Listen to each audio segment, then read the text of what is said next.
Welcome to Orai Public School. What is your name? My name is Rakesh Siddiqui. Which class you study in? I study in class 8th. अच्छा, पहला सवाल आपका ये है, revenue village जिसे मौजा बोला जाता है और पंचायत, दोनों में क्या फर्क होता है? ठीक है, तो रिवेन्यू विलेज जो होता है वो ब्रिटिश गवर्नमेंट के टाइम से है। ब्रिटिश गवर्नमेंट ने एक सर्वे किया था, लैंड सर्वे, जिसको हम कैरेस्टर सर्वे भी कहते हैं, जो यहाँ में भी 1894 में कंप्लीट हुआ था।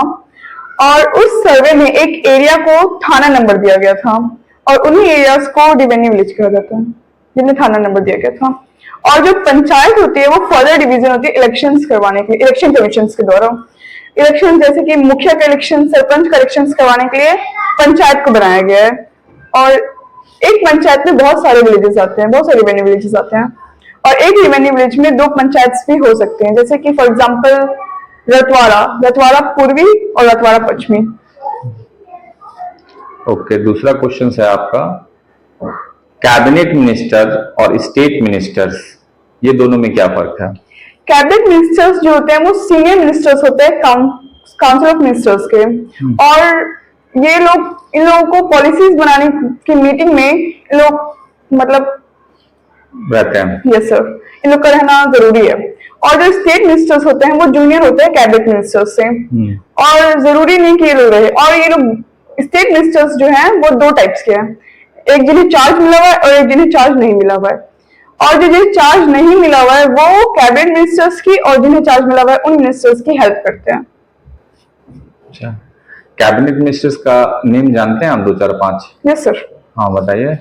Like Annapurna Devi, Minister of Women and Child Development, Nirmala Sitharaman, Finance Ministers, and Amit Shah, Home Ministers, and Piyush Goyal. yes sir. Okay, Jitan Ram Manjhi.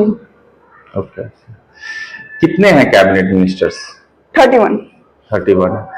अच्छा, नंबर ऑफ मिनिस्टर्स कितना होता है? 15%। ये 2005 में 91st अमेंडमेंट में बताया गया था कि 15% ही मिनिस्टर्स हो सकते हैं। स्टेट लेवल में भी और सेंट्रल लेवल में भी। अच्छा, ब्लॉक में एक प्रमुख होता है और शहर में मेयर होता है। Yes sir. वो दोनों के बारे में आप क्या जानते हैं, वो बताएं। ठीक है, तो जो प्रमुख का जो इलेक्शन होता है वो हम पब्लिक पंचायत समिति को वोट करते हैं, और जो पंचायत समिति होती है वो प्रमुख को वोट करती है, प्रमुख को इलेक्ट करती है, और जिसके पास 1/2+1 का सपोर्ट होता है वो प्रमुख बन जाता है। और जो मेयर होते हैं वो अर्बन एरियाज में, सिटीज में होते हैं। वो मेयर का इलेक्शन होता है वो भी इनडायरेक्टली होता है और डायरेक्टली भी होता है, जिसमें वार्ड काउंसलर को पब्लिक इलेक्ट करती है और वार्ड काउंसलर ही ये मेयर को इलेक्ट करता है 1/2+1 मेजोरिटी से। और एक दूसरा भी होता है जो उत्तर प्रदेश के लखनऊ में और कानपुर में है, जैसे कि जो पब्लिक होती है वो डायरेक्ट मेयर को वोट करती है। ठीक है, ओके। अच्छा, लेजिस्लेटिव असेंबली कंस्टिट्यूएंसी जिसे विधानसभा क्षेत्र और पार्लियामेंट्री कंस्टिट्यूएंसी जिसे लोकसभा क्षेत्र, दोनों में क्या फर्क होता है? जो विधानसभा क्षेत्र होते हैं उसमें जो नंबर ऑफ वोटर्स होते हैं वो 1.5 से 2.5 लाख होते हैं, लेकिन जो लोकसभा क्षेत्र होते हैं उसमें जो नंबर ऑफ वोटर्स होते हैं वो 15 से 20 लाख होते हैं। चलिए, अगला क्वेश्चन है आपका, संवैधानिक नियम और रेगुलेटिव नियम, कॉन्स्टिट्यूटिव रूल और रेगुलेटिव रूल्स में क्या फर्क आप समझते हैं? कॉन्स्टिट्यूटिव रूल्स जो होते हैं वो ऐसे रूल्स होते हैं जो किसी भी प्रैक्टिस को या किसी भी एक्टिविटीज को बनाते हैं, उसको डिफाइन करते हैं, और रेगुलेटिव रूल्स उसको इम्प्लीमेंट करते हैं। ठीक है, फॉर एग्जाम्पल जैसे कि पार्लियामेंट में एक एक्ट पास हुआ था कि एनआरसी का सर्टिफिकेट सबको दिखाना, ये कंस्टिट्यूटिव रूल्स है। लेकिन हमें कौन सा सर्टिफिकेट दिखाना है, कितने सर्टिफिकेट दिखाना है, ये रेगुलेटिव रूल्स है। अच्छा, और अगर कॉन्स्टिट्यूटिव रूल्स बदल जाए तो वो पूरा एक्टिविटी बदल जाएगा, और अगर कॉन्स्टिट्यूटिव रूल्स खत्म हो जाए तो वो पूरी एक्टिविटी खत्म हो जाएगी, वो एग्जिस्ट नहीं करेगी। लेकिन अगर रेगुलेटिव रूल्स बदल जाए तो वो एक्टिविटी नहीं बदलती है, और ना ही अगर वो खत्म हो जाती है तो ना ही एक्टिविटी खत्म होती है। अच्छा, हम लोग अनुमंडल प्रमंडल सुनते हैं जिसको हम लोग सब डिवीजन और डिवीजन बोले जाते हैं, तो ये प्रमंडल क्या होता है और डिवीजन अनुमंडल क्या होता है? सर स्टेट्स को हम डिविजन्स में डिवाइड करते हैं और जो डिस्ट्रिक्ट्स होते हैं उसको हम सब डिविजन्स में डिवाइड करते हैं। हमारे बिहार में 9 डिविजन्स है और सब डिविजन्स में का जो हेड होता है वो होता है एसडीओ और एसडीएम। ठीक है। और डिविजन्स होते हैं वो कमिश्नर। Yes sir. ठीक है। एग्जीक्यूटिव और लेजिस्लेटिव में क्या फर्क है?